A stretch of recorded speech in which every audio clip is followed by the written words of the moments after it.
whose cell phone goes off during a movie, even if it's part of a plan for escape. Anyway, the plan would fail because hardly anybody ever calls me. I think there's a way to make the ringtone go off without receiving a call, but that doesn't address the crucial issue that I can't be the guy whose cell phone goes off during a movie. I just can't. I'm feeling a little dizzy, and I want to give all of my money to limbless African children. This is not a short movie. I shift around occasionally to help ensure that I don't get blood clots in my legs. I want to open my pack of red vines, but the children in this movie don't even have regular food, much less candy.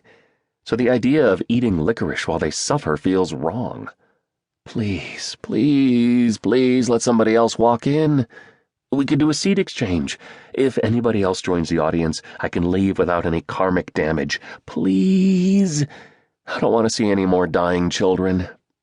One of the dying children has a starving dog, and I just about lose it. This isn't fair.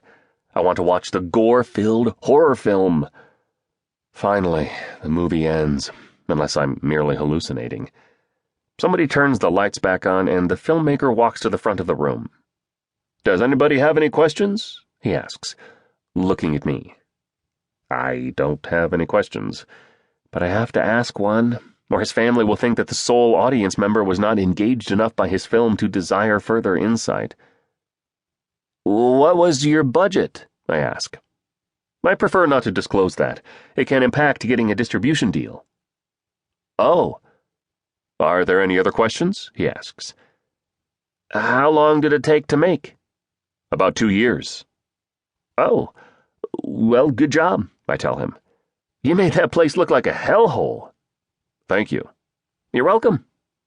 "Are there any other questions?" "I'm out of questions. I'm really sorry." "That's perfectly fine.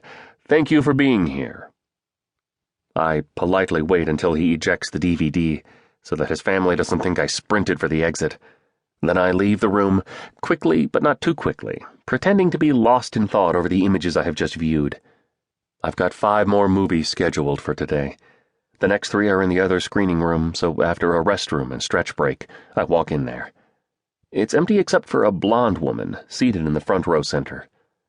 When I watch a movie, I like to sit in the center a couple of rows back, but since I'm the only other person in the room, it would be creepy to walk up behind her and sit there. I pick a spot off to the side. Apparently, the filmmaker is not in attendance. A bearded guy with dark circles under his eyes comes in, starts the DVD, and leaves without a word. I get up to turn off the lights, then return to my seat. The movie is a comedy, although apparently not the kind that strives for the goal of audience laughter. I think it was shot with somebody's cell phone, not a contemporary model.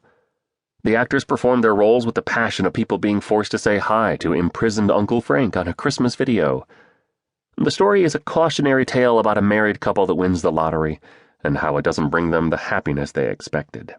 Quite honestly, the film makes winning the lottery look pretty freaking fantastic, but otherwise the movie is so boring that it makes me want to, well, not mutilate myself or anything, but it does make me want to leave. About halfway through, I decide to bail. I pick up my backpack and stand up. The woman turns around in her seat. "You're not abandoning me, are you?" she asks. "I can't take this one anymore," I say. "I'm miserable too. At least we can share the pain." I sit back down. "I was completely joking," she says. "I know." "You can go." "I know." "Really, it was a joke. You don't have to stay." "I know. I'll tough it out." "Please don't stay on my behalf." "I'm staying." "Don't." "Maybe it will get better." The movie does not get better. I stop thinking that the low quality is incompetence-based and wonder instead if the writer, producer, director actually dislikes me personally.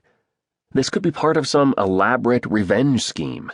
3 years ago, I cut him off in traffic, and this is the culmination of his sinister master plan, where I am subjected to this movie.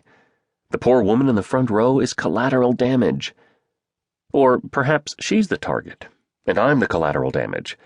What could she have done to make somebody despise her to this extent? What lover could she have scorned? Whose child could she have flung into a bottomless well? What pet could she have deep-fried? I don't typically occupy